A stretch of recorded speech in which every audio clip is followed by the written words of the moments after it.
Баршаңызға сәлем достар. Бүгін сіздерге үй жағдайында сүзбе дайындап көрсететін боламын. Видеоның соңына дейін қараңыздар, арнама тіркеліп алыңыздар.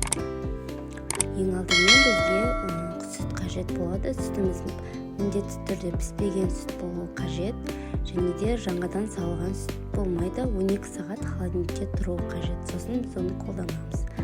Енді сүтімізге пісуіне жақындаған кезінде біз оған айран қосатын боламыз. Бір кесе айранымызды қосамыз. Міндетті түрде сүтті пісіріп қажет емес, піскенге жақындаған кезде айранды қосамыз. Міне біздің енді сүтіміз кішкене іріп солай келе жатыр.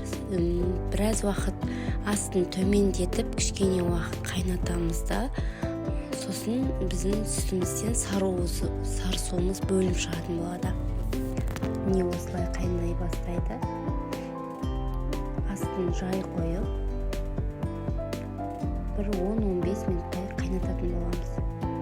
Біздің сүтімізден сары уызымыз бөлініп шығады. Сары суымыз. Міне достар, біздің сүзбеміз дайын болды. Енді оны біз марлеге бөліп сүзіп алатын боламыз. Енді біздің сүзбемізді ішінде суын сырғатып бөлек алу үшін оны марлеге жақсылап сығып, суын шығарып, сол күйінде суы ағып біткенше осы ыдыста қалдыратын боламыз. 1 сағатта, 2 сағатта біздің сүзбеміз дайын болып қалады.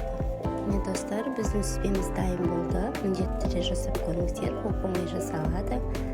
Ешқандай қоспасыз үй жағдайында әп-әдемі сүзбе дайындаймыз. Қош сау болыңыздар. Видеоның соңына дейін қарағандарыңызға рахмет.